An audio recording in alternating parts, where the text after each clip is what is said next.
সত্য শ্রীহরিতে তাই রামদা বলে শ্রীকৃষ্ণ নবঘন সংকলিতে গৌরঙ্গ হরি। তাই তুমি যা কও আর না কও, আমি হরি জুড়ে আমার হরি, যে যারে ভক্তি করে সেটা ঈশ্বর, ভক্তি যোগে সেটা স্বয়ং।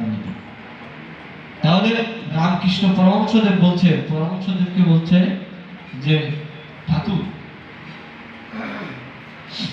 জীবনে গুরু কেন লাগবে? আমি তো লেখাপড়া জানা, আমি তো অজ্ঞান অন্ধরা, আমি তো জাত মানি না, আমি তো আপনাদের এইসব সুসমাদ মানি না, আমি মাংস খাই, মাছ খাই, সব খাই। তোমার কালী কৃপা করবে কি না করবে তোমার কালীর ব্যাপার, আমি এগুলো খাবো, এটা হচ্ছে কথা। অনেক ভক্ত রামকৃষ্ণের কাছে অভিযোগ দিয়েছিল যে ঠাকুর তোমার বিলে, আমার কিন্তু বিলে ছিল, হ্যাঁ, উনি কিন্তু হচ্ছে যে মাংস খায়, ফাটা মাংস। তার বিবেকানন্দ রামকৃষ্ণ বলেছিল যে খা, খেয়ে হজম করতে পারে, খা, তোমার এই ব্যাখ্যা জেনে দিয়েছে। আরে বন্ধুরা পারে খেয়ে 3 ঘন্টা কীর্তন করতে পারে।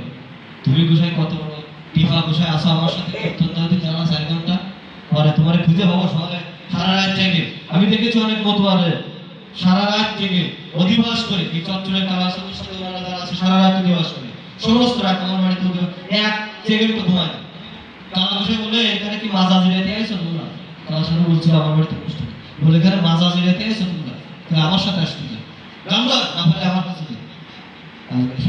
আমি দীর্ঘদিন তার সাথে সঙ্গ করেছি, সারা রাত অধিবাস করে। আগের দিন অনুষ্ঠান করছি, পরপর 3 দিন অনুষ্ঠান, জিরো নেই। পরের দিন আমার বাড়ি অনুষ্ঠান, সারা রাত অনুষ্ঠান করে পরের দিন সকালে যে ওই ফিরি বাড়িতে কোদাল নেই বাবা যায় কিন্তু অন্য বিষয়ে দাও দি বাবা আসো দেখ কিরম পারো একটু দেখি, তোকে শুধু শুধু বদনাম করো, কিরম পারো একটু দেখি, আসো। অত সহজ না, ভালো মন্দ খাও বুঝতে পারো, এই জায়গায় আসো, এই জায়গাটা কঠিন জায়গা। তো রামকৃষ্ণ পরমহংসদেব বলেছিল পারেও খা, যদি অনেক মতবাদের বলে, আমি বলি ওরা পারেতে খায়, ওদের ভিতরে সেই শিববিচ্ছু শক্তি আসে। রামকৃষ্ণ পরমহংসদেবকে বলল স্বামী বিবেকানন্দ, এটা গুরু কেন করবো? গুরু কি দরকার? কি হবে? গুরুই কি আমাকে উদ্ধার করে দেবে? আমি যদি আমার সাধনা না করি, আমি যদি আমার প্রার্থনা না করি, তাহলে গুরু আমার কিভাবে উদ্ধার করতে হবে? তাই বাবা আশ্রিত হতে পারে, তাতে লাভ কি? আমি তো বুঝি, কি বুঝি? আমি তো এই সব প্রেম ভক্তি সবই বুঝি, তাই না? আমি প্রেম ভক্তি বুঝি, ঠাকুরকে কিভাবে মাকে কিভাবে ভক্তি করতে হয়, পূজা করতে হয়, এগুলো আমি জানি। তাহলে আমাকে আমার গুরু ধরতে করতে হবে না? বলছে বাবা তাও ধরতে হবে, তাই না? আপনি আমাকে বোঝাই দেন কেন ধরবে? তো বলছে যে তাহলে তুমি অমুক দিন আমার সাথে একটু গঙ্গায় যেতে হবে। ঠাকুরের কথা মতো স্বামী বিবেকানন্দ, রামকৃষ্ণ পরমহংসদেব 1-2 জন গঙ্গা থেকে ঋষিকেশ থেকে হরিদ্বার যে গঙ্গা প্রবাহিত, ওই গঙ্গা থেকে দূরে ঋষিকেশ ওখানে দাঁড়িয়ে আছে। তাই বাবা এখানে একটু কিছু সময় আমরা দাঁড়াই, কেন? তোমার এই কথার উত্তর দিতে গেলে আমার গঙ্গার কিনারে আসতে হবে, তাই তোমাকে নিয়ে আসলাম। ও আচ্ছা, তুমি প্রশ্ন করেছিলে গুরু কেন লাগবে? বলো আচ্ছা এই নদী দিয়ে কি যাচ্ছে এগুলো? তখন হচ্ছে টাবুরের লোক, মানে ওই যে দমকল দিয়ে চালায়, এগুলো হচ্ছে ইঞ্জিন বোর্ড। একটু শিক্ষিত মানুষ, স্বামী বিবেকানন্দ শিক্ষিত মানুষ, এগুলো হচ্ছে ইঞ্জিন বোর্ড, দুটো English, engine English, board English, মানে বোর্ড মানে নৌকা। তা বলছে আচ্ছা এই ঋষিকেশ থেকে গঙ্গার ঘাটে পৌঁছাতে এই ইঞ্জিন বোটে কত সময় লাগতে পারে? কিন্তু তারা আধা ঘন্টার মতো। ঠিক আছে, দাঁড়া একটু পরে একটা নৌকা যাচ্ছে, একজন মাঝি ভাবছে নৌকাটা, বইটা দিয়ে ভাবছে। তো সামনে পাল দেওয়া আছে, পাল দেওয়া আছে সিট কভার। আচ্ছা বাবা এইটা কত সময় পৌঁছাতে হবে? এই তো গলে যাচ্ছে, তো হয়তো বা আরো 20 মিনিট বেশি লাগবে, 50 মিনিট লাগবে। এরপরে একটা ছোট্ট নৌকা আসতেছে, একজন মাঝি আর কেউ না, একা একা পাচ্ছে। তো বলছে বাবা এই নৌকাটা কতক্ষণ লাগবে? বাবা এই নৌকা তো পৌঁছাতে নরমালে ওরা যদি 1 ঘন্টায় পৌঁছায়, 50 মিনিট ধরে 1 ঘন্টা, তাহলে এই নৌকার প্রায় 2 ঘন্টা লেগে যাবে। তো উদ্দেশ্য কি? গঙ্গার ঘাটে পৌঁছানো। বাবা বুঝেছো? বুঝেছি। এই নৌকাগুলোর উদ্দেশ্য কি?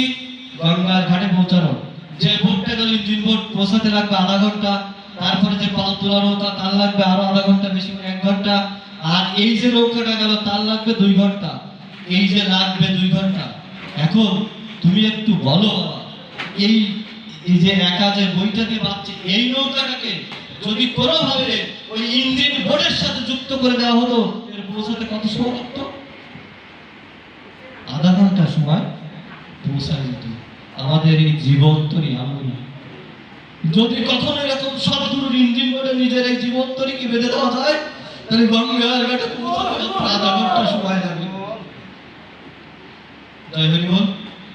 সুধীজন, আপনারা যারা এবং সাধুজন, গুরুজন, মতুয়াচার্য, আত্মার গৌতম গোস্বামীর ইঞ্জিন বোটে যারা নিজের জীবনতরীকে বেঁধেছে, আমি তাদের জন্য সাধুবাদ জ্ঞাপন করি, তাদের জন্য ঠাকুরের কাছে মঙ্গল কামনা করি।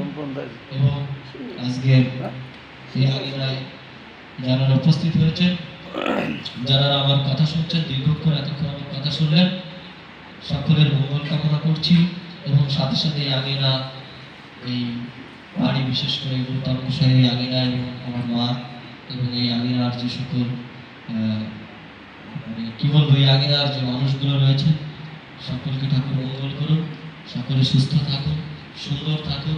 এবং আমার সাধু বাবা যে নাম বিলে উঠছেন সমস্ত বাংলার বিভিন্ন প্রান্তরে, শুধু বাংলাদেশ নয়, হয়তোবা অন্য কোনো দেশেও তিনি এই নামের প্রচার করছেন। ঠাকুর যেন তাকে আরো দীর্ঘায়ু কামনা করেন, তিনি যেন আমাদের এই জগৎ মাঝে আমার মাকে নিয়ে দীর্ঘায়ু থেকে এই হরিনাম বলাতে পারেন, এই আশাবাদ ব্যক্ত রাখছি। এবং আপনারা যারা এখানে উপস্থিত হয়েছেন, সকলের সুস্বাস্থ্য কামনা করে সকলে ঠাকুরের প্রতি গতি হোক, এই ইচ্ছা পোষণ করে এখানে আমার কথা বিশ্রাম রাখছি। জয় জয় শান্তি হরি, হরি হরি বল।